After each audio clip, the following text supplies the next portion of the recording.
Bienvenue sur notre chaîne YouTube. Ici, nous décortiquons l'actualité, débattons des sujets politiques brûlants et analysons les grandes questions de société. Si vous cherchez un espace où les idées s'affrontent et où l'information est au cœur des discussions, vous êtes au bon endroit. Ne manquez rien. Abonnez-vous et activez la cloche pour recevoir toutes nos analyses, débats et interviews dès leur sortie. Ensemble, enrichissons le débat et façonnons l'avenir. Merci d'être avec nous et n'oubliez pas de partager vos réflexions dans les commentaires. À très bientôt. Africaines, Africains, je vous remercie de vous rassembler déjà en nombre acceptable pour commencer les travaux de cette émission spéciale consacrée aux événements qui se déroulent en Syrie, au Moyen-Orient. On apprend que le régime de Bachar el-Assad est définitivement tombé.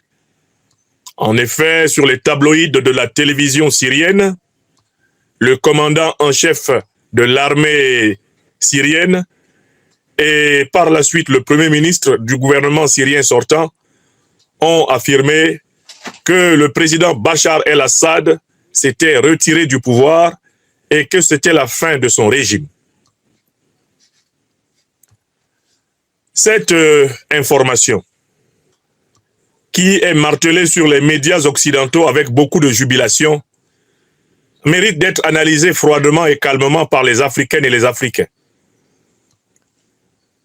Nous devons analyser cette information en nous mettant à distance, je pense, de deux types de réactions que j'ai observées dans les réseaux sociaux africains et dans les milieux politiques africains. La première réaction qu'il ne faut surtout pas avoir, c'est de penser que ça se passe au Moyen-Orient, ça ne nous concerne pas. L'histoire nous a appris que l'homme apprend de l'homme, parce que l'homme est le remède de l'homme. Les Africains doivent rester très vigilants et garder les yeux ouverts sur la marche du monde, puisque la loi d'analogie, la loi de ressemblance, la loi des correspondances, qui est l'une des 7 lois fondamentales de cet univers, dit que ce qui a tué Makloklo est ce qui peut tuer Maklakla. Un proverbe baoulé, dont j'ai oublié la formulation en langue baoulé, dit que quand tu manges la main du singe, n'oublie pas de regarder ta propre main. Car ta propre main ressemble beaucoup à celle du singe que tu manges.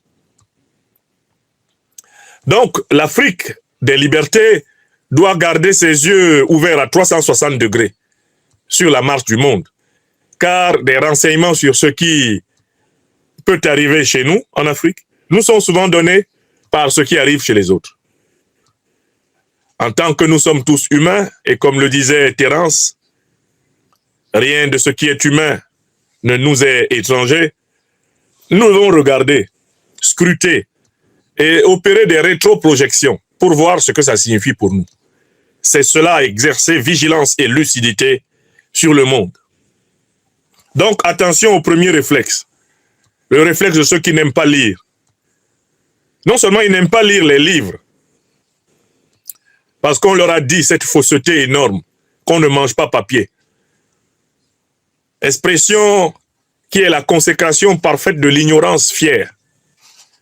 Sur un continent, le continent africain, qui a pourtant inventé l'écriture et inventé les livres.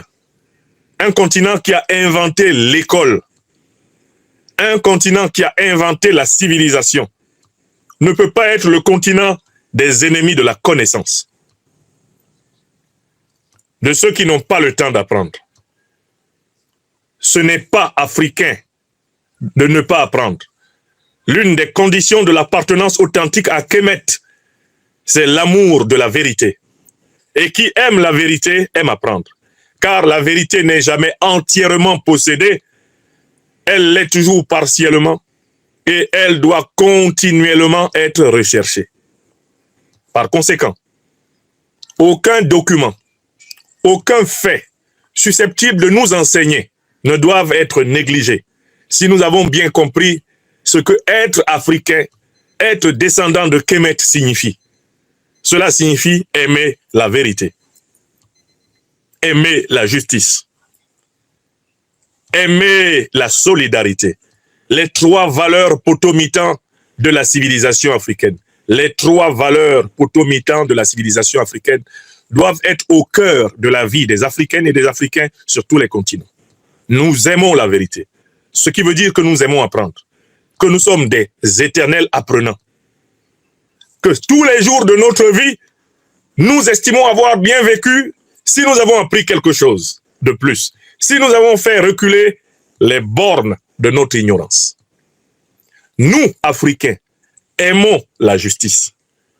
Entendez par là la pratique de l'égalité et de l'harmonie entre l'humain et le non-humain et entre les humains eux-mêmes. Nous sommes porteurs de la grande tradition de la Mahat qui nous interdit de manquer de solidarité, d'abandonner les nôtres au bord du chemin. Et c'est en cela que nous sommes Africains de tradition. Africains, descendants de Kemet, n'est pas un vain mot, c'est un comportement. Voilà pourquoi nous devons bannir les promoteurs d'ignorance sur les réseaux sociaux africains. Tous ceux qui se promènent en méprisant ceux qui apprennent et en décourageant ceux qui veulent apprendre doivent être fermement combattus. Car en fait, ils sont les promoteurs des valeurs anti-africaines. Ce sont ceux-là qui veulent que l'Afrique tout entière soit essentiellement abrutie par la civilisation du buzz et du clash. Alors que pour avoir une grande civilisation, pour avoir une société solide, il faut que le plus grand nombre des membres de cette communauté, de cette civilisation, de cette société apprennent en profondeur. Donc, la première attitude qu'il faut chasser parmi nous, c'est la négligence d'apprendre. Quand ça se passe en Syrie, quand ça se passe en Corée du Nord, quand ça se passe en Amérique, quand ça se passe en Amérique latine, quand ça se passe au Groenland, quand ça se passe dans les océans arctiques et antarctiques, nous, Africains, avons le devoir de savoir.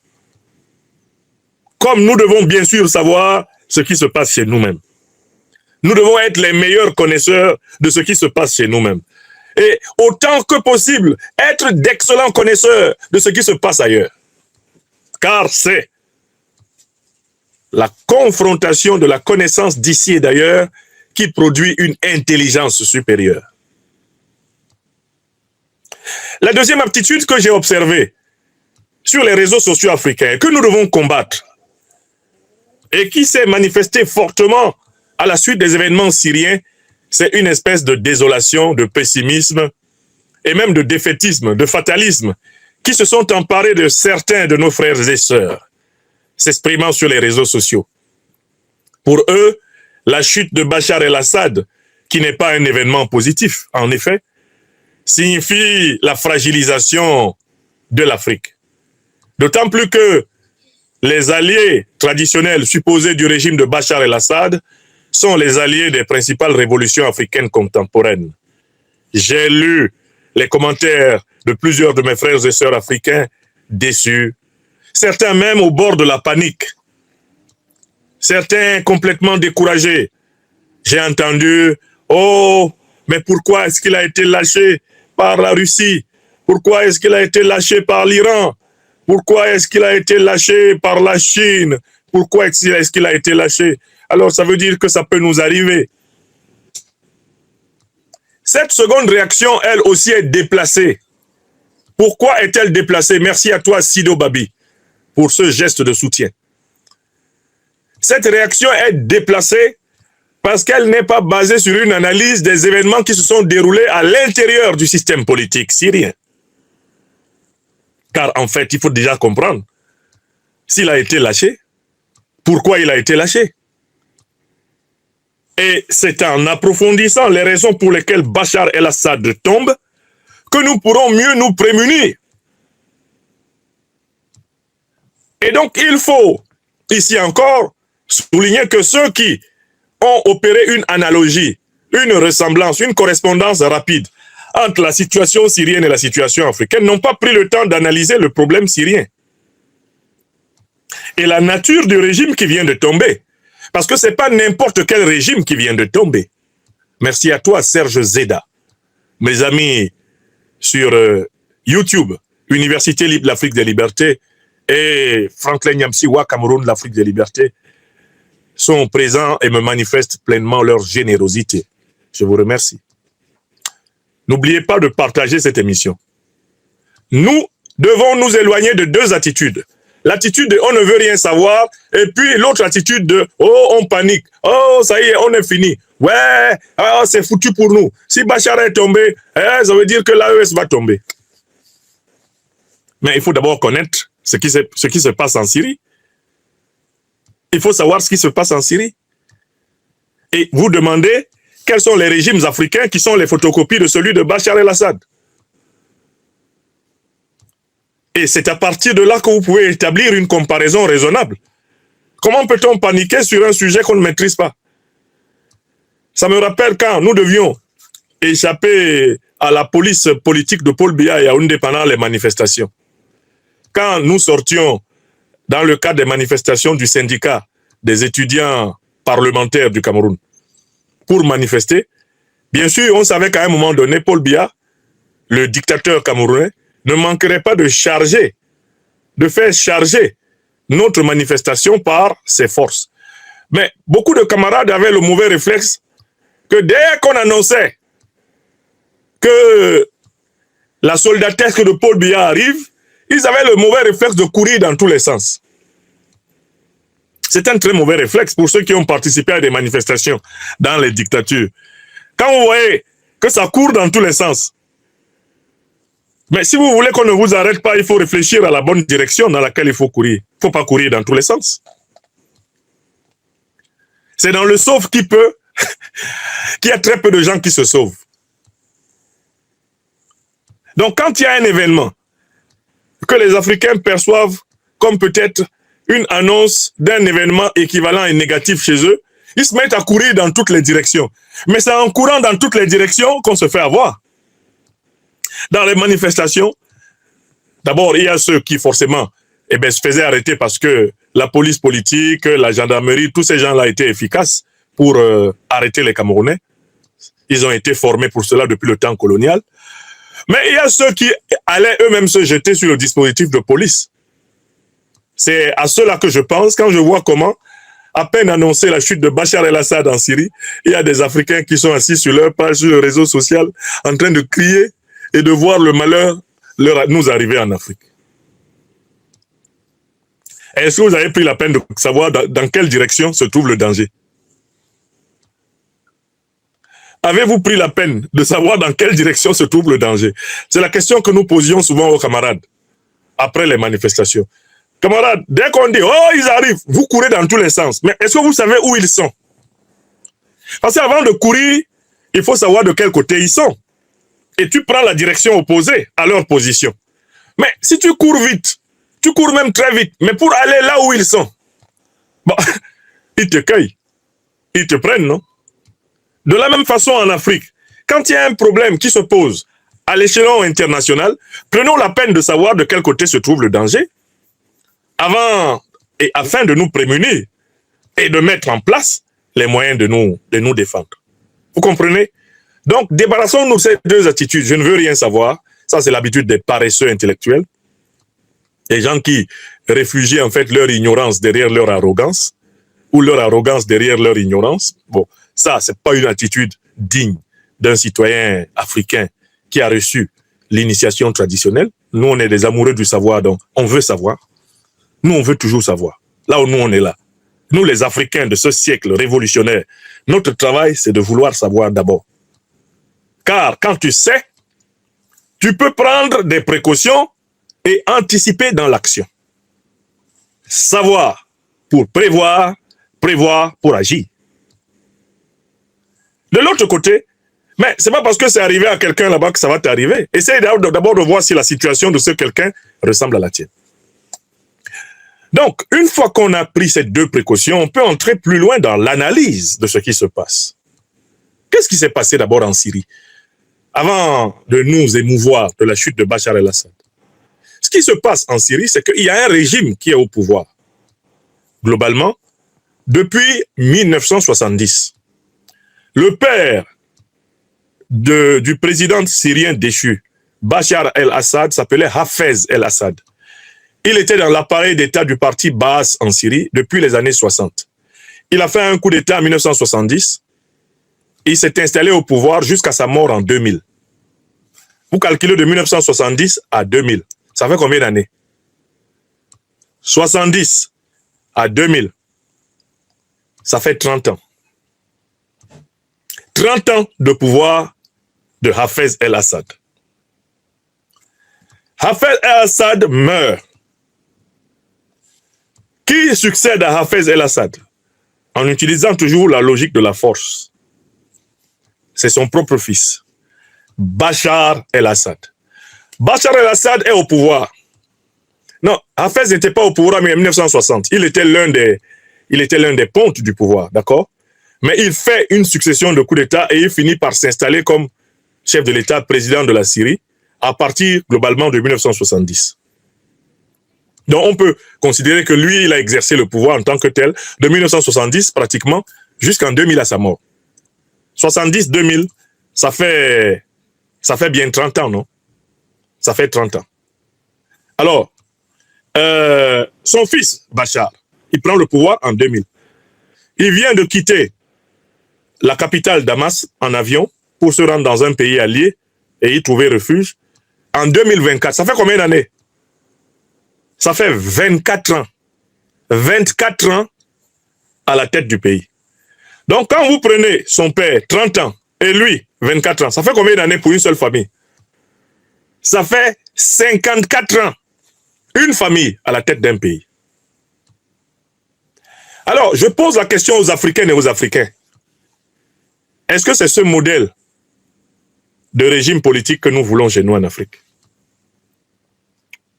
D'abord, commençons par ça. Quand les gens prennent le pouvoir par la force et ils se succèdent par la force à la tête d'un pays pendant 54 ans, est-ce que nous, Africains, on doit pleurer quand ils perdent le pouvoir? Ça, c'est le premier point. Est-ce qu'on doit pleurer quand ils perdent le pouvoir? Je m'adresse à tous mes frères et sœurs qui étaient en train de crier « Wow, wow, wow, hey, le pauvre Bachar, il est tombé ». Mais si quelqu'un qui a fait 27 ans, 24 ans à la tête de son pays, son père a fait 30 ans, s'il perd le pouvoir, nous les Africains, nous sommes en train de nous battre pour que ça ne se passe pas comme ça chez nous. Nous ne voulons pas qu'au Cameroun, après Paul Biya, ce soit Franck Biya. Oui ou non? Nous ne voulons pas d'une monarchie au Cameroun. Nous ne voulons pas qu'en Guinée équatoriale, après Obiangema Bazogo, ce soit Théodorino. Oui ou non? Nous ne voulons pas qu'au Gabon, après Omar, ce soit Ali, après Ali, ce soit Noureddine. Oui ou non? Est-ce que nous voulons ça? Nous ne voulons pas. Voilà d'abord la nature du régime. Et les Africains sont en train de crier. Est-ce que nous sommes d'accord qu'au Togo, après Gnassingbé et Yadema, ça soit Fort Gnassingbé? Après Fort Gnassingbé, ça soit le fils de Fort Gnassingbé? Est-ce que nous voulons ça? Est-ce que nous, Africains, on veut ça? Réponse non. Donc, nous, on ne peut pas se plaindre quand quelqu'un qui a obtenu le pouvoir par son père perd le pouvoir. Sinon, ça ne sert à rien que nous nous battions contre les monarchies présidentielles qui nous ont été imposées là. Ça ne sert à rien que nous nous battions contre les monarchies présidentielles qui nous ont été imposées. Est-ce que nous voulons qu'en Côte d'Ivoire, après Alassane Dramane Ouattara, ce soit son petit frère, Téné Birahima, après Téné Birahima, je ne sais pas, un autre Ouattara sorte encore? C'est ce que nous voulons? Non. Mais est-ce que nous voulons donc ça en Syrie? Est-ce que le fait qu'en Syrie, là, il fasse 54 ans, une seule famille qui commande là, nous, Africains, là, ça nous intéresse en quoi? Est-ce que c'est notre avantage?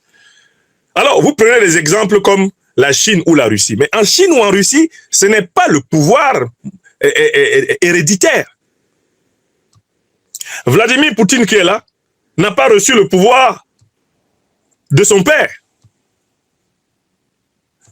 Le président chinois qui est là, Xi Jinping, il n'a pas reçu le pouvoir de son père. Ce n'est pas le père de Xi Jinping qui était au pouvoir avant lui. Hu Jintao n'est pas le papa de Xi Jinping. D'accord? Donc déjà les Africains, mais il faut qu'on se calme et qu'on sache ce qu'on veut. Qu'est-ce qu'on veut? Est-ce qu'on veut des dynasties à la Bachar el-Assad chez nous? Est-ce que c'est ce qu'on veut? Alors, ça, c'est d'abord le premier point. Donc, en fait, déjà, il faut savoir que le régime Assad est tombé en raison de sa propre nature. C'est un régime héréditaire. Il s'agit, par conséquent, d'un régime qui souffrait, depuis sa naissance, d'un déficit de légitimité. C'est un régime qui souffrait, depuis sa naissance, d'un déficit de légitimité. C'est-à-dire que c'est un régime qui n'a jamais pu pleinement recevoir l'assentiment de son peuple. Le régime là est tombé parce que c'est la nature de ce type de régime de tomber. C'est-à-dire, même sans les terroristes qui les ont attaqués, ils allaient tomber. Pourquoi? Parce qu'ils n'ont jamais réussi à convaincre de manière rationnelle, sans la violence, sans la peur, sans l'intimidation. Ils n'ont jamais réussi à convaincre le peuple syrien qu'ils étaient à son service. Voilà le vice profond du régime. Et quand vous regardez la manière dont le régime est tombé, vous vous rendrez compte que Bachar tombe pour une deuxième raison.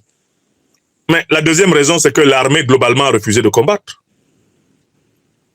L'armée a refusé de combattre. L'armée syrienne là a refusé de combattre. Ils ont estimé qu'il n'était pas nécessaire de risquer leur vie pour quelqu'un qui a reçu le pouvoir de son père. Son père a fait 30 ans, lui il a fait 24 ans. Les commandants principaux de l'armée syrienne ont estimé que c'est bon.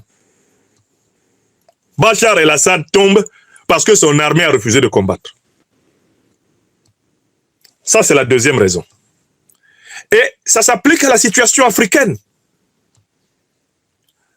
Est-ce que vous n'avez pas vu comment Mobutu est tombé? Quand Mobutu devait tomber, est-ce que l'armée zaïroise était prête à mourir pour lui? Vous avez déjà vu un dictateur pour qui l'armée est prête à mourir? Quand c'est fini et qu'il y a une force suffisante qui avance contre le régime sans légitimité, quand il y a une force suffisante qui avance contre lui, qu'est-ce qu'on observe? L'armée se disloque. Bachar el-Assad n'est pas tombé parce que les rebelles étaient trop forts, mais parce que l'armée, les principaux commandants de l'armée, n'ont pas fait leur travail. Ils ont estimé que mourir pour Bachar el-Assad, c'est trop. Ils ont estimé qu'ils ont consenti trop de sacrifices pour le maintien au pouvoir d'une famille qui n'a jamais acquis la légitimité pleine d'exercer le pouvoir. La chute de Bachar el-Assad, c'est d'abord le lâchage de sa propre armée. Mais c'est le commandant en chef de l'armée syrienne qui est allé à la télévision dire qu'eux, ils attendent ce qui arrive pour s'organiser et exercer le pouvoir ensemble. C'est le premier ministre de Bachar el-Assad en personne qui est allé à la télévision pour dire que vraiment, ça ne sert à rien de faire couler du sang, que leurs frères là qu'ils viennent, on va s'entendre et puis ils vont gérer la Syrie ensemble. Donc, deuxième leçon, un régime sans légitimité politique suffisante finit par tomber parce qu'il est lâché par ses propres forces. Bachar n'est pas tombé parce qu'il aurait été lâché par la Russie, non. Mais quand ton armée ne veut pas combattre, tes alliés ne peuvent pas te défendre. Quand ton armée, toi-même là, ton chef d'état-major ne veut pas combattre, il est assis dans la base militaire là-bas, désormais il se protège de toi grâce aux militaires. Et tu lui dis, mais c'est comment? Défends la capitale, il dit non, président, c'est mieux que tu partes. On n'est pas prêt à mourir ici pour toi. Quand ton armée n'est pas prête à combattre, tu restes là pourquoi? Bachar el-Assad a bien compris. Mais c'est la situation de Blaise Compaoré en 2014. Mais Blaise Compaoré est tombé parce qu'il a bien vu que son armée là n'était pas prête à combattre. Il y avait un dernier carré de fidèles au palais présidentiel qui peut-être aurait été prêt à aller jusqu'au bout. Mais dans tous les cas, ils auraient été zigouillés parce que le gros de l'armée l'avait lâché. Compaoré quitte le pouvoir comme Bachar el-Assad parce que son armée l'a lâché.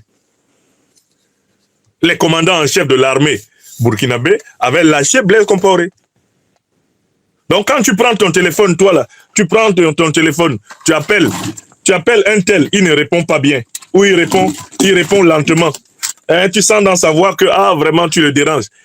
Il y en a même qui avaient déjà jeté leur téléphone en brousse. Il y en a qui avaient jeté leur téléphone, ils ne répondaient plus. Tu appelles, ils ne décrochent pas. Tu appelles tel, ils ne décrochent pas. Mais en fait, tu sens que tu es débranché, il faut partir. Donc, attention, Africain. Bachar el-Assad tombe parce qu'il est lâché par son armée. Son armée a décidé de négocier avec les terroristes. Son armée a décidé de négocier un arrangement pour exercer le pouvoir avec eux. Même le chef du gouvernement, le premier ministre, il a préféré négocier avec les terroristes que de défendre son patron. Donc, voilà la deuxième raison. Et la deuxième raison est en rapport avec la première. C'est que le peuple syrien estime qu'il a assez donné à la famille El-Assad. 30 ans du père, 24 ans du fils, c'est trop. Vous avez entendu?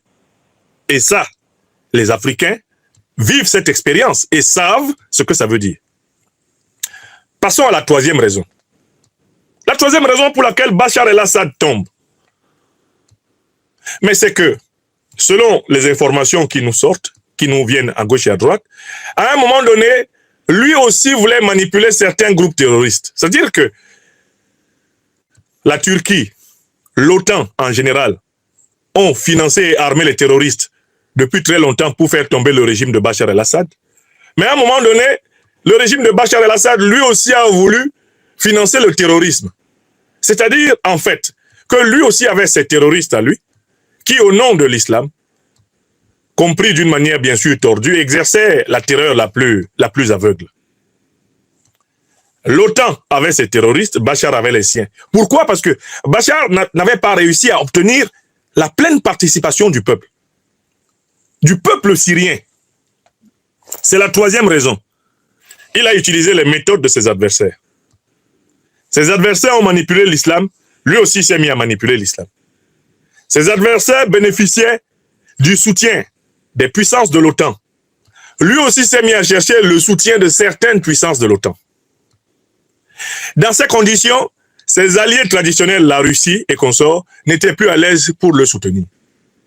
Une fois qu'ils se sont rendus compte que lui, il essayait, pour ainsi dire, d'être soutenu par tout le monde, qu'il essayait par exemple d'obtenir des Anglais, des Américains, des Français, qu'ils le soutiennent, en même temps qu'il comptait sur la Russie pour protéger son régime. Mais la Russie a regardé aussi le fait que la population ne le soutient pas, le fait que l'armée ne combat pas sérieusement. Pourquoi voulez-vous que l'armée russe essaye de défendre un pouvoir qui n'est pas populaire, essaye de défendre un pouvoir qui a été lâché par son armée et son gouvernement? Si ton armée est déterminée à combattre avec toi, mais tes alliés ont de bonnes raisons de t'aider. Mais quand on voit des pans entiers de ton armée qui font défection, certains rejoignent même l'ennemi. Quand on se rend compte que toi, tu as cherché le soutien des parrains de l'ennemi dans le dos de tes alliés, pourquoi veux-tu qu'on prenne tous les risques pour te défendre? Ça ne sert à rien. Tu as perdu, en fait, tu as perdu le contrôle. Tu as perdu le contrôle de la situation. Et ça, c'est la troisième raison. C'est l'ambiguïté des méthodes du régime de Bachar el-Assad lui-même. Le fait que lui-même a eu recours aux groupes terroristes qui instrumentalisent l'islam pour tuer, semer la terreur, exactement comme l'OTAN instrumentalise les groupes terroristes pour tuer et semer la terreur, exactement comme aujourd'hui le pouvoir turc de Erdogan instrumentalise les terroristes pour semer la terreur en Syrie, tout ceci ayant pour but le contrôle des richesses gazières et pétrolières extraordinaires de la Syrie. Vous avez compris? D'où, nous, Africains, on peut en tirer une troisième leçon. C'est que nous devons redoubler de cohérence. Nous devons redoubler de sérieux et de rigueur dans nos alliances. Une alliance suppose la fidélité à ses engagements.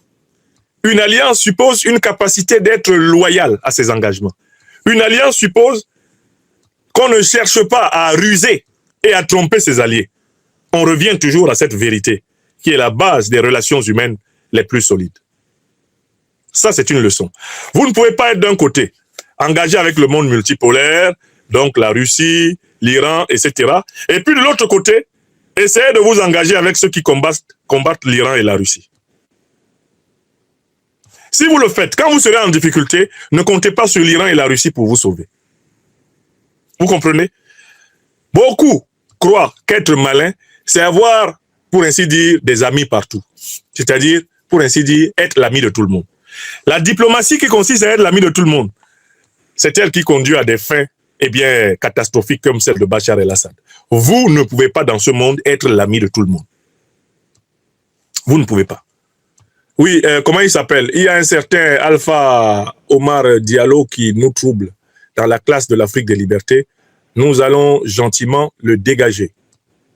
C'est fait. Monsieur Alpha Omar Diallo, allez vous faire voir ailleurs.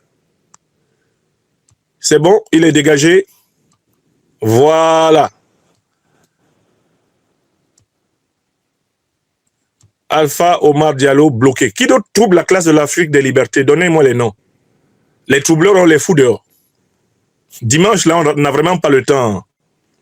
On n'a pas le temps de nous amuser avec les garnements. Le docteur des preuves est au travail. Donc, tous ceux qui ne veulent pas bénéficier d'une modeste lumière, qu'ils vaquent à leurs occupations. Sinon, bloquez tout. Bloquette. Sinon, Menkiroué, je te coupe. Comme on dit en Bassa Bantou, Menkiroué, je te coupe. C'est tout. Voilà. Donc, s'il y a quelqu'un qui trouble encore là, vous me précisez son nom. On l'envoie au diable ouvert. Bon. Donc, la troisième raison pour laquelle Bachar el-Assad tombe, c'est le cafouillage d'alliance. C'est la volonté de passer dans le dos de ses alliés principaux et de négocier avec les pires ennemis de ses alliés. Donc, en fait, il a tenté à certains moments de manger à tous les râteliers. Ça ne marche pas comme ça. Et c'est une leçon pour l'Afrique. C'est une leçon pour l'Afrique. Enfin, il y a une quatrième leçon extrêmement importante, la chute de Bachar el-Assad. Alors, cette chute est l'occasion pour les Africains de voir très clairement que Al-Qaïda et l'État islamique sont vraiment des organisations qui sont des supplétifs de l'OTAN. La crise syrienne est un tableau clair. L'OTAN s'est affichée ouvertement comme étant le soutien des terroristes. La totalité des États de l'OTAN a soutenu les terroristes qui ont envahi la Syrie. L'Afrique a, avec la Syrie, l'occasion de comprendre une dernière fois, une bonne fois pour toutes, qu'elle n'est pas attaquée pour des raisons religieuses, par de soi-disant djihadistes, elle est attaquée par des mercenaires terroristes de l'OTAN. Regardez l'alignement de tous les grands médias occidentaux derrière les organisations terroristes qui ont renversé Bachar el-Assad. C'est un alignement éclatant.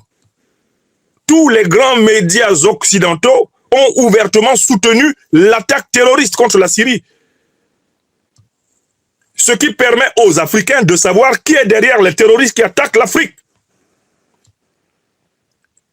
Les terroristes qui attaquent l'Afrique sont des mercenaires otaniens. C'est la vérité. La Syrie nous l'enseigne. Et la Syrie est l'occasion pour les pays africains qui coopèrent avec un certain nombre de puissances du Moyen-Orient, soit alliés de l'OTAN, soit membres de l'OTAN. L'occasion pour les Africains de connaître ces puissances et de savoir qu'elles se caractérisent toutes par une duplicité profonde. Tous ceux qui marchent avec cette alliance de l'OTAN, ce sont des gens qui du jour au lendemain se retrouvent parmi vos ennemis. La Syrie est un tableau d'école pour les dirigeants africains. Je vois toujours les dirigeants africains qui se lèvent. Ils vont au Qatar, ils vont aux Émirats Arabes Unis, ils vont en Arabie Saoudite, ils vont au Bahreïn, ils vont dans toutes ces monarchies du Golfe et ils font de l'âge sourire. Personnellement, je me demande si ces dirigeants ne savent pas que ces pays sont les principaux cofinanciers des organisations terroristes. Quand tu te lèves chez nous en Afrique, tu t'en vas au Qatar. Est-ce que tu sais que le Qatar est l'une des puissances du Moyen-Orient qui a amplement contribué au saccage de la Libye, c'est-à-dire à la déstabilisation de l'Afrique? Je pose cette question. Nous sommes le dimanche 8 décembre.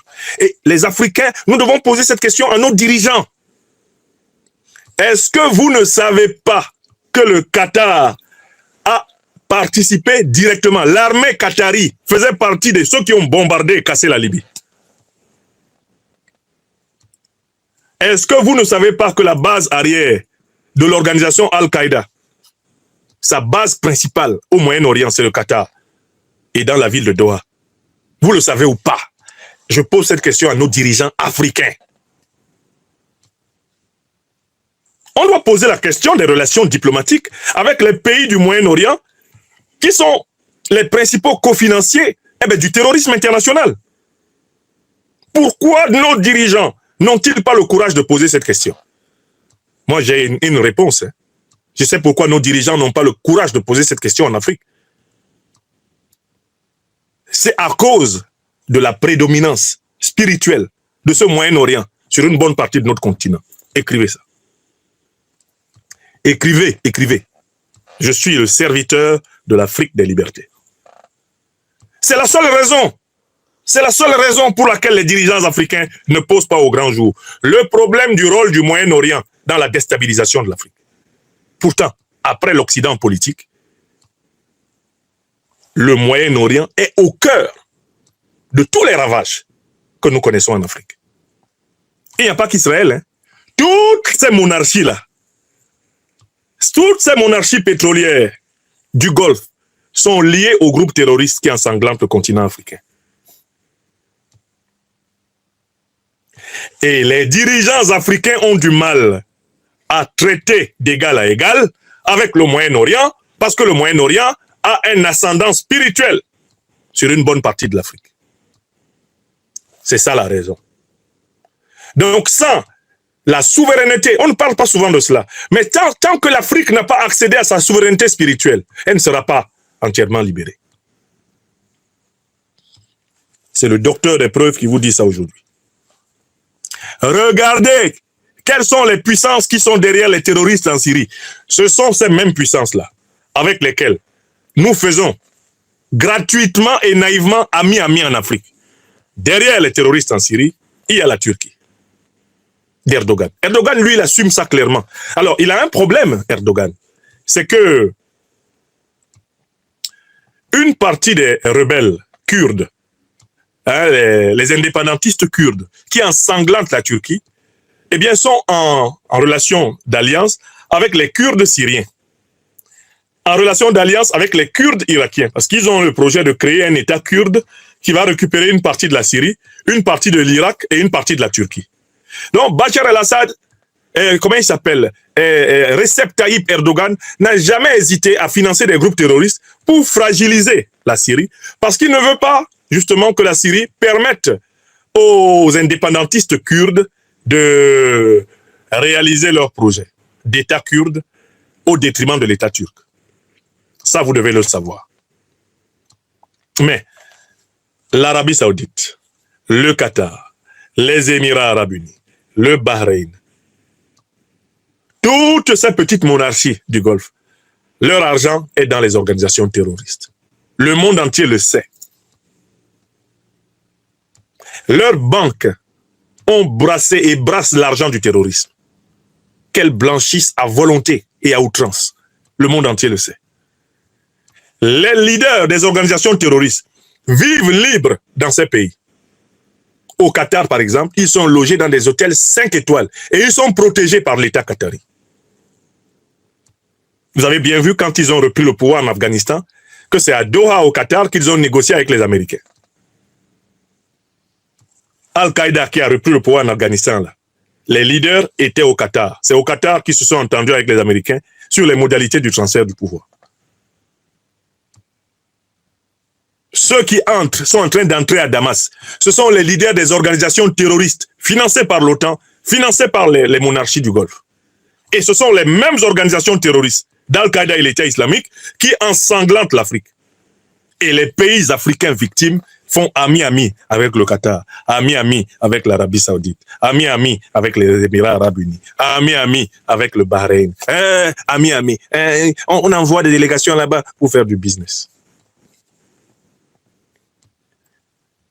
L'énergie qu'on a à dénoncer l'impérialisme occidental, on ne l'a pas à dénoncer l'impérialisme moyen-oriental. Pourtant, ce sont deux impérialismes alliés contre l'Afrique.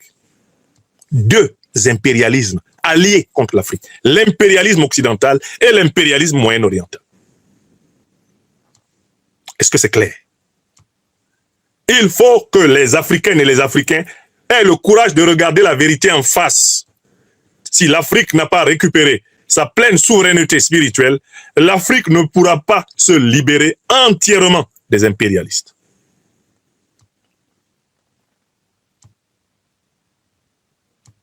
L'Afrique ne pourra pas entièrement se libérer des impérialistes si elle n'a pas récupéré sa souveraineté spirituelle. Nous, Africains, notre terre sainte, c'est l'Afrique. Tout Africain qui ne considère pas l'Afrique comme sa terre sainte, il n'est pas encore libéré. Oui, les Occidentaux ont leur terre sainte ici, à Rome, au Vatican. Hein? Les Moyen-Orientaux ont leur terre sainte à la Mecque. C'est chez eux là-bas. Les Chinois ont leur terre sainte chez eux et dans les temples tibétains. C'est chez eux là-bas. Les Japonais shintoïstes ont leur terre sainte au Japon. C'est chez eux là-bas. Nous, les Africains, on n'a pas de terre sainte. À moins que nous soyons libérés spirituellement pour considérer toute l'Afrique, et notamment l'Afrique noire, comme la terre sainte des Africains. C'est notre terre sainte. Moi, Nyamsi Wa Cameroun, Wa Africa, je proclame que Kemet, que l'Afrique, c'est ma terre sainte. Je n'en ai pas d'autre au monde. Chacun va au ciel par sa terre sainte. Moi, je vais au ciel par la terre de mes ancêtres. Au nom de Dieu. Oui, Job. Mon chemin vers le ciel, là, je passe par mes ancêtres. Je passe par Cameroun Nyamsi, dit Jacques Nathan Nyamsi. Ngobason Naomi. Et puis on remonte. Cameroun Nyamsi son père s'appelait Kon Raphaël. Au-dessus de Kon Raphaël, il y a Willem Nyamsi. Au-dessus de Willem Nyamsi, il y a Mbende Nyamsi. Au-dessus de Mbende Nyamsi, il y a Akou Nyamsi. Voilà comment on monte. Tous ceux qui parmi eux sont angélisés, ils sont mes médiateurs jusqu'à Dieu. Quand je vais à Lokat, en Pays Bassa, chez ma mère, qui est une Ngobasson, je trouve son père, Daniel Basson, Bangwem. Je trouve le père de son père, Ngwem Basson. Je monte au-delà de Ngwem Basson. J'entre maintenant dans le foyer de Lorungongo. Et je commence à monter jusqu'à Dieu. Voilà le chemin. Voilà le chemin. Ma terre sacrée, c'est mon pays natal. L'Afrique. Tout Africain qui se promène ici dehors et qui ne considère pas l'Afrique comme sa terre sacrée, il n'est pas libéré. Écrivez ça. Tilana Yomi. Si l'Afrique n'est pas ta terre sainte, tu n'es pas libre. Tous les peuples libres de ce monde considèrent leur terre comme sainte. Leur terre à eux, la leur, pas celle des autres. Yamewa. Oui. Quand je suis au Cameroun, je suis dans ma terre sainte. Quand je suis en Afrique en général, je suis dans ma terre sainte. C'est la terre de mes ancêtres. C'est là que la plupart des nombrils des miens sont enterrés.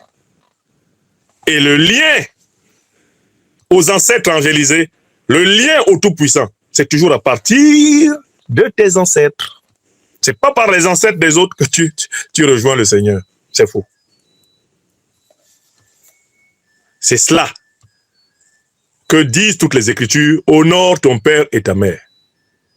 Et ainsi, tes prières seront agréées par Dieu, qui les a tous créés et qui t'a rendu possible grâce à eux. Voilà l'un des problèmes qu'a l'Afrique. Face à l'impérialisme moyen-oriental, l'Afrique se présente démunie. L'Afrique se présente comme un manchot à qui on demande de prendre son courage avec deux mains. Toi, tu as déjà vu quelqu'un qui est manchot et qui prend son courage avec deux mains? Comment quelqu'un qui n'est pas spirituellement souverain peut affronter quelqu'un qui est spirituellement souverain? Quand tu n'es pas spirituellement souverain, tu as peur de la malédiction des autres. Quand tu n'es pas spirituellement souverain, tu as peur de la malédiction des autres. Tu as peur que si on dit un mot contre toi, depuis le Vatican, ou bien depuis la Mecque, ou bien je ne sais pas depuis quel endroit là, Jérusalem, hein, les Juifs, ils ont leur terre là. Si on dit un mot contre toi là-bas, ouais, tu es fini. Ma kuchimo, ma wo, ma wuyao, ma misaleo. Et la terre de tes ancêtres, qu'est-ce qu'elle vaut dans ta vie? La terre de tes ancêtres, qu'est-ce qu'elle vaut? Si les autres peuvent te maudire à partir de la terre de leurs ancêtres, toi aussi tu peux les maudire à partir de la terre de tes ancêtres. Oui ou non? Et c'est Dieu qui va arbitrer entre toutes les malédictions, celles qui sont légitimes ou pas. Et Amewa, aimons notre terre africaine. Nous, Africains, partout où nous sommes dans le monde, nous sommes orientés vers l'Afrique. Moi, je regarde vers l'Afrique. C'est ma terre sainte. C'est par là-bas que je rencontre Dieu. Parce que je suis africain. Et que je sais que Dieu a voulu que je sois à travers mes ancêtres. Ma terre sainte, c'est l'Afrique. Si ta terre sainte, c'est une autre, faut pas t'étonner que tu ne sois pas capable de te libérer. Si ta terre sainte, ce n'est pas ton pays, si ta terre sainte, ce n'est pas l'Afrique, ne t'étonne pas que tu ne t'en sortes pas. Tu quittes des mains de tel maître et tu te retrouves dans celles de tel autre. C'est ça, hein? Et voilà pourquoi, dans tous nos pays africains, les victimes qui n'ont pas été enterrées correctement, les innocents qui ont été massacrés et qu'on n'a pas justifié, qu'on n'a pas honoré, à qui on n'a pas demandé l'apaisement. Les millions de personnes qui ont été contraintes soit à l'exil, qui ont été exterminées, toutes ces âmes qui ont été gâchées, c'est cela qui fait que nos pays sont moralement et spirituellement bloqués. Parce qu'un pays où on n'a pas honoré les héros ne peut pas se libérer. Parce que les énergies du monde spirituel, du monde mental, du monde intellectuel, du monde moral, ne peuvent pas descendre fluidement dans un peuple qui n'a pas honoré ses plus nobles représentants. Je prends l'exemple du Cameroun. On a tranquillement massacré entre 1955 et 1971 1 million de personnes au Cameroun. Il n'y a jamais eu de rituel de purification. Il n'y a jamais eu de rituel en l'honneur de ces personnes. Ces personnes n'ont même pas un grand monument national. Il n'y a même pas un jour où toutes les Camerounaises et les Camerounais sont appelés à saluer leur mémoire. Comment le pays peut-il se projeter vers l'avant alors qu'il n'a pas enterré ses innocents, alors qu'il n'a pas honoré ses héros? Quelle nation a pu se relever d'un tel mensonge à son propre esprit saint? Et on peut appliquer ce raisonnement à plusieurs pays africains. Si nous ne sommes pas capables d'affronter ceux qui nous considèrent comme des bêtes de somme, ceux qui manipulent les groupes terroristes, ceux qui financent le terrorisme, si nous ne sommes pas capables de les affronter sur le terrain des idées et sur celui de la matière, mais ne nous plaignons pas de nos malheurs. Ça veut dire que nous sommes les auteurs de nos malheurs. La Syrie est un immense écran de télévision pour enseigner aux Africains les erreurs qu'on ne doit pas commettre. J'ai relevé 5 leçons de l'expérience syrienne. Première leçon, toujours veiller à ce que le pouvoir soit légitime, c'est-à-dire que le pouvoir soit soutenu par le peuple. Ne jamais s'amuser à installer sur la très longue durée un pouvoir qui n'a pas le soutien du peuple. Leçon 1. Ce qui se passe en Syrie nous le dit. C'est un avertissement à tous ceux qui, en Afrique, conçoivent que le pouvoir est une affaire qui appartient à leur famille. C'est un avertissement à Paul Biya et à ceux qui grouillent actuellement dans son dos pour récupérer la présidence du Cameroun parce qu'il serait issu du spermatozoïde de Paul Biya. On a vu comment ça se passe au Gabon. On voit comment ça veut se passer en Guinée équatoriale. C'est un avertissement pour eux tous. On voit comment ça se passe au Congo. On voit déjà Denis Christel qui est là, il marche derrière son père, il pense que le Congo, le fauteuil du président lui appartient.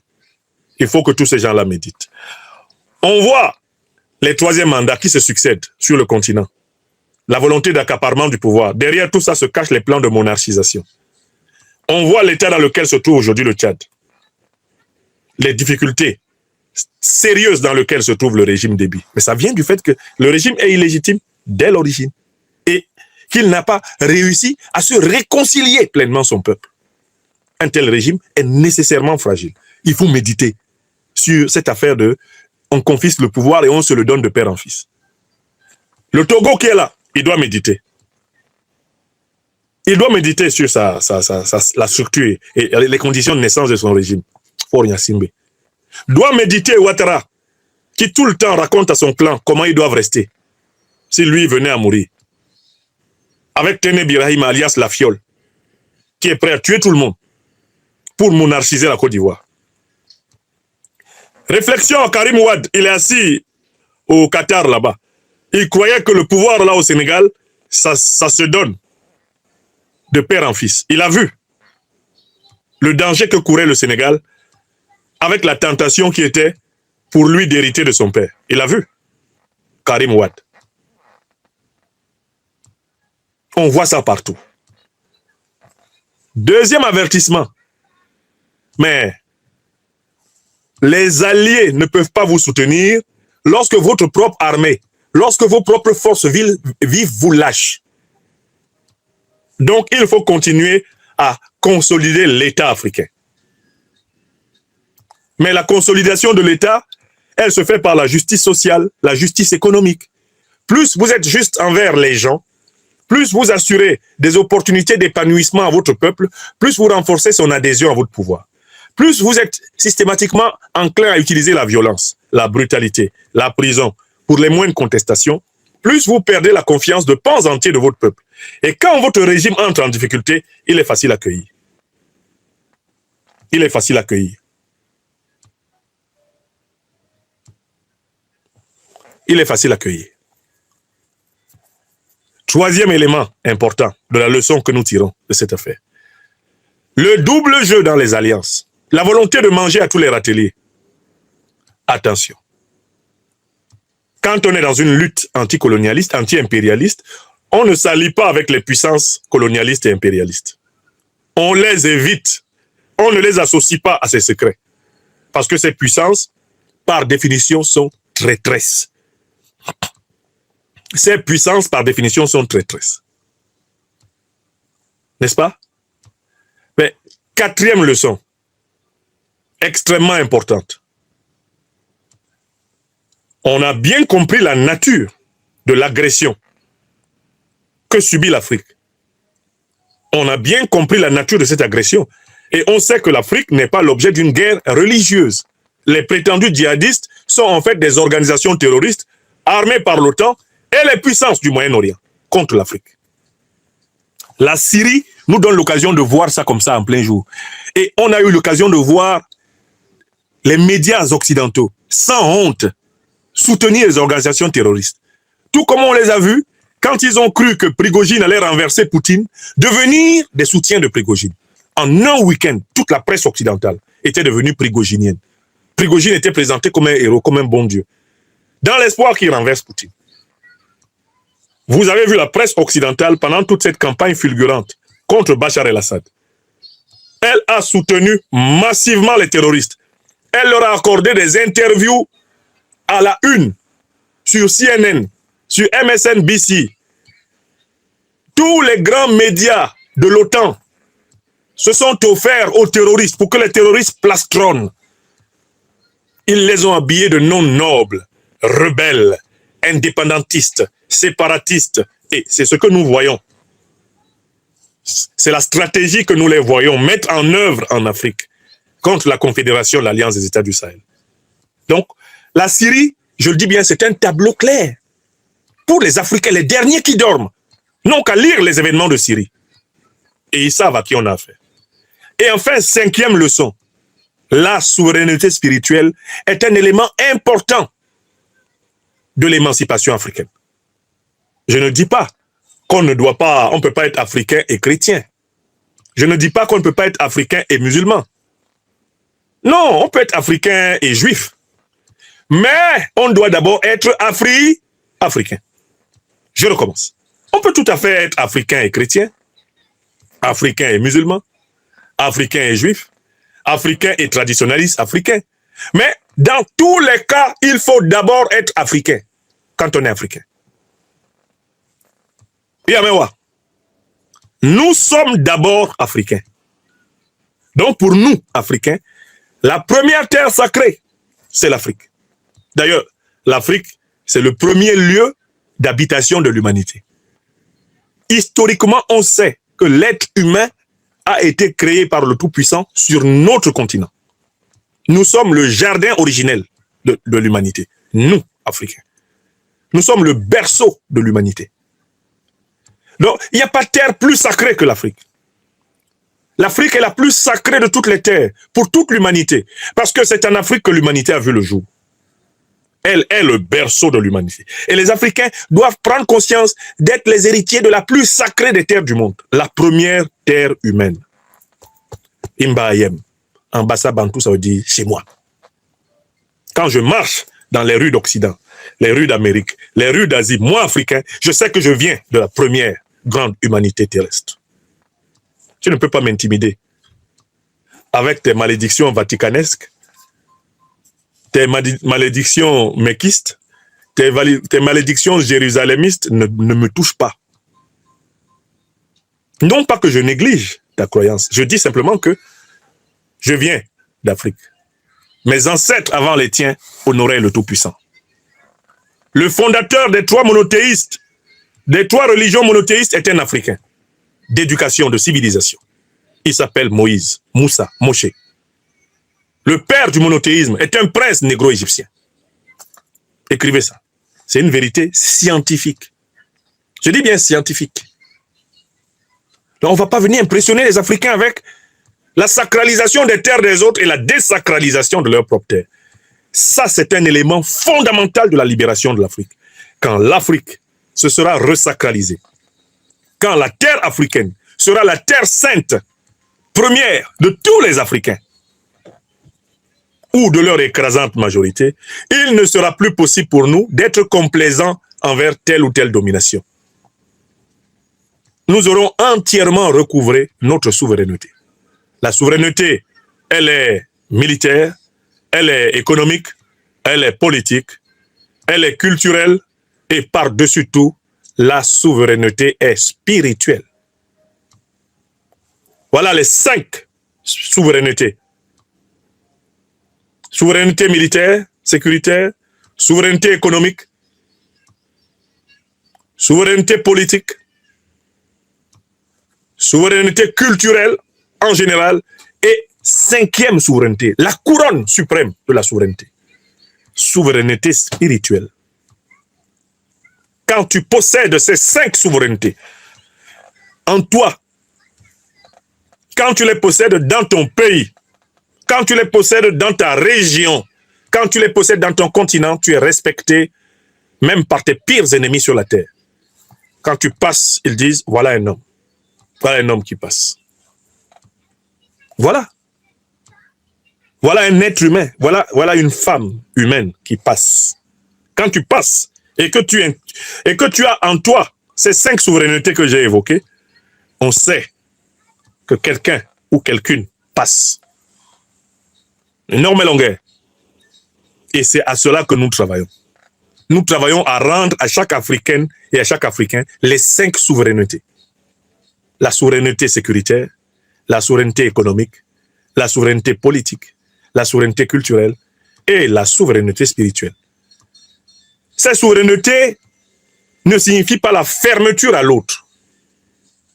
Quand tu es souverain, tu peux justement accueillir. Quand tu es souverain, tu peux être hospitalier. Parce que tu es assis en toi-même. Parce que tu as ta force en toi-même. Tu ne peux pas inviter quelqu'un à manger chez toi alors que tu n'as pas à manger.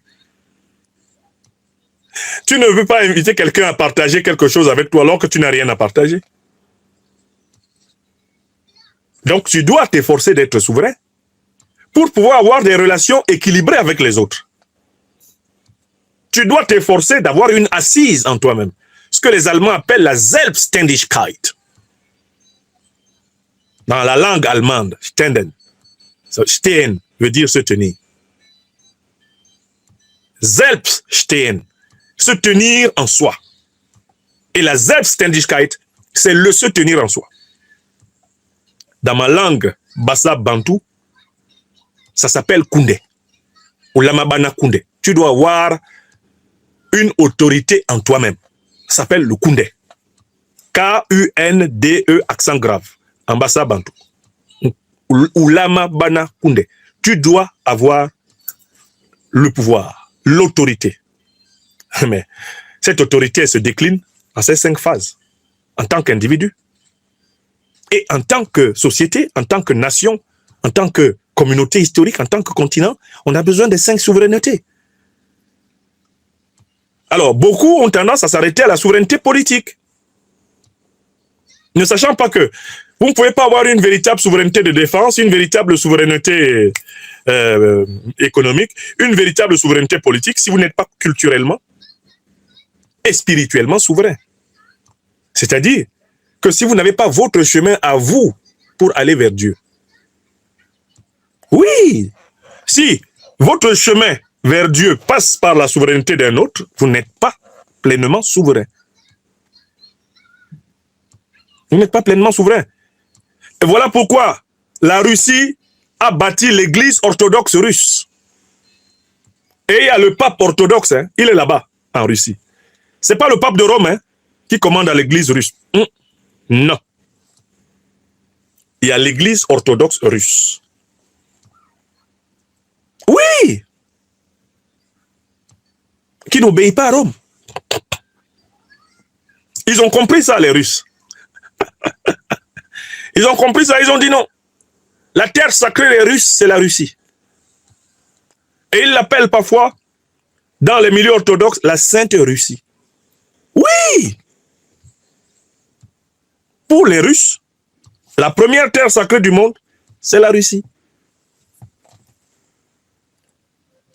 Yamewa. Toi, Africain, tu marches là, bon. La terre sacrée, c'est toujours là-bas. Ah non, je dois prendre l'avion pour aller à Jérusalem. Allez, je dois aller. Et tes ancêtres, c'était tous des couillons. Aucun d'entre eux ne savait prier. Il n'y a aucun endroit sacré chez toi. Il n'y a aucun endroit sacré. Dans le village de ton père, dans le village de ta mère, on ne t'a jamais dit qu'il y a un endroit sacré. Il n'y a pas de bois sacré. Il n'y a pas de lieu religieux sacré chez toi sur lequel tu puisses ancrer ta foi. Mais ta propre maison en Afrique, c'est pas sacré. C'est pas là qu'ont vécu tes parents. La case de ton père, de ton grand-père, leur plantation, leur tombe, tout ça là n'est pas sacré. Tu vas chercher le sacré où? Mais l'Afrique se fait massacrer parce qu'elle cherche son sacré chez les autres. Quand tu t'en vas chercher ton sacré chez les autres, ce sont les autres qui te donnent des bénédictions ou des malédictions et tu y crois. En plus, tu y crois. Quelqu'un qui ne te considère pas comme étant détenteur d'un sacré, d'une souveraineté, et il te maudit, tu crois. Il te bénit, tu crois. Comment veux-tu être libre? Tu ne peux pas. L'abbé, tu ne peux pas. Et c'est ce que je voulais dire aujourd'hui. Alors, en résumé, la chute de Bachar el-Assad était un événement parfaitement prévisible. Il faut saluer les alliés de Bachar el-Assad qui, pendant plus de 13 ans, l'ont tenu à bout de bras, dans l'espoir qu'ils puissent réussir à se réconcilier, le peuple syrien, et sortir de la malédiction du régime héréditaire dont il avait hérité. Les alliés de Bachar el-Assad l'ont aidé du mieux qu'ils ont pu. Il a quand même pu tenir 24 ans de pouvoir. Son père en a fait 30. Ça suffit. 54 ans de la famille el-Assad, ça suffit. Mais ça ne veut pas dire que ceux qui arrivent au pouvoir en Syrie vont apporter à la Syrie le bonheur. La Syrie entre dans une période catastrophique. Elle va connaître incontestablement des malheurs plus grands. puisque ceux qui ont financé les terroristes les ont financés pour pouvoir piller davantage la Syrie. Bachar el-Assad a tenu du mieux qu'il pouvait. Tout le temps qu'il était là, il était bombardé par Israël, attaqué par les Américains. Même l'aéroport de Damas, ils n'ont jamais voulu que ça fonctionne. Il faut quand même dire que sans le soutien de la Russie et de l'Iran, mais il n'aurait pas tenu. Il n'aurait pas tenu 24 ans à la tête de ce pays. Donc, les alliés de Bachar el-Assad et Bachar el-Assad eux-mêmes ont compris qu'il valait mieux que lui, Bachar el-Assad, se retire pour qu'il ne soit pas tué comme Kadhafi l'a été. Il vaut mieux qu'il se retire et que les forces politiques syriennes se débrouillent pour chercher une solution du vivre ensemble syrien. Car en fait, la chute de Bachar el-Assad, à mon avis, est simplement une phase intermédiaire de la future guerre civile syrienne. Le problème syrien n'est pas résolu. Un pays qui est pris en tenaille par plusieurs puissances, un pays dont les groupes politiques sont manipulés par plusieurs puissances à la fois, ne peut pas trouver la paix. La Syrie va se retrouver dans une situation comparable à celle de la Libye actuelle. Elle va être prise en tenaille et elle va être exploitée de cette façon. On entre dans une période d'instabilité terrible pour la Syrie. Je plains ceux qui se réjouissent dans les rues de Damas en pensant avoir retrouvé la liberté. Ils n'étaient pas tout à fait dans la liberté, mais ce n'est pas la liberté qu'ils vont retrouver. Ils vont entrer dans une zone d'incertitude maximale. Et ça, c'est la trace de la déstabilisation signée OTAN. Quand l'OTAN passe quelque part, ça donne ça. Ça donne ce type de déstabilisation. Hein? Je profite une fois de plus de cette conférence pour recommander ardemment aux gens de lire ce livre. Il existe en français. Hein? Le capitalisme du désastre, ça. Il faut lire ce livre. The Shock Doctrine de Naomi Klein. Naomi Klein explique comment ils procèdent, comment ces gens-là procèdent. Elle explique toute leur méthodologie. Et les Africains, les cadres, les élites en particulier, doivent être au courant des méthodes de travail de ces gens. Comment est-ce qu'ils déstabilisent des nations entières? Ça, on le connaît. Donc, c'est une leçon pour nous dire, en Afrique, préparez-vous. Renforcez la cohésion des États, renforcez la solidarité avec le peuple, renforcez les armées, accélérez le processus d'indépendance économique, de souveraineté économique, accélérez le processus de réforme des systèmes éducatifs pour que les Africains ne grandissent plus avec les idées qui les tuent, mais avec les idées qui les font vivre. Et n'oubliez pas de sacraliser notre propre terre. Nous, Africains, notre terre sainte, c'est l'Afrique. Donc, on a beau être Africain chrétien, on est d'abord Africain. Africain musulman, on est d'abord Africain. Africain traditionnaliste africain, on est d'abord Africain. C'est la leçon qu'il faut retenir. Donc, que toutes les souverainetés soient récupérées, sans exception. De la souveraineté sécuritaire à la souveraineté économique, à la souveraineté politique, à la souveraineté culturelle, à la souveraineté spirituelle. C'est ce que je voulais montrer. Préparons-nous, ils vont tester sur nous toutes les aspérités de leur doctrine du choc. L'ordre par le chaos, le capitalisme du désastre. C'est l'objet de ce très beau livre. J'adore vraiment la capacité, la puissance d'argumentation de Naomi Klein et les exemples extraordinaires qu'elle rassemble dans ce livre. J'en profite pour vous rappeler que à Bamako sortira dans quelques semaines mon propre livre sur la question. Il s'intitule « L'impérial terrorisme, la forme actuelle de l'agression impérialiste occidentale et moyen-orientale contre l'Afrique, avec les preuves irréfutables de l'attaque de l'OTAN, de l'agression de l'OTAN contre l'Afrique. Il y a un long sous-titre. Ce livre-là, c'est littéralement le concentré des preuves de la nature impérialiste otanienne et moyen-orientale de la déstabilisation africaine. Dans ce livre-là, on ne trouve que des preuves. Toute personne qui possédera mon livre aura toutes les preuves de ce que je dis depuis plus de 25 ans. Et que j'ai dit avec insistance depuis l'invasion de la Libye, la destruction de la Libye par l'OTAN. Tout est rassemblé dedans. Celui qui possède le livre pourra même se promener avec le livre sous les selles comme ça. Dès que quelqu'un commence à parler, dit « Attends, on va te donner, tu veux quelle preuve? Tu contestes quoi? On dit c'est l'OTAN qui attaque l'Afrique. Tu veux des preuves? Ok. J'ai le bouquin du docteur des preuves. Et là, les preuves sont consignées avec archives. Prends ton téléphone. Tu as Internet? Oui. Ok. Tape ça. Allons-y. Allons-y. Preuve 1, va lire. Preuve 2, va lire. Preuve 3, va lire. Preuve 4, va lire. Tu dis quoi encore? Ah, tu peux plus parler. Ok. Au revoir. Bonne journée. Nous savons qui nous attaque. Et voilà pourquoi nous menons le bon combat. Donc ce livre sort bientôt à Bamako et il sera distribué partout dans le monde. Car il sortira à Bamako pour la distribution en Afrique et il sortira ici pour la distribution en Occident. Vous pourrez y avoir accès en Afrique et en Occident. Et il y aura une version en PDF à la disposition du peuple africain après le lancement de la version papier d'abord. Il faut que la version papier marche bien. Le livre papier, il faut le faire fonctionner et le livre numérique vient parachever l'affaire.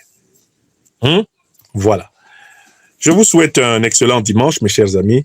Alors, nous étions plutôt nombreux pour cette émission de mi-journée. Il est 13h18, ça fait 1h18 que je vous parlais. Donc, regardons les événements de Syrie avec lucidité. Ne nous emballons pas. Profitons-en pour bien apprendre. Profitons-en pour prendre des dispositions.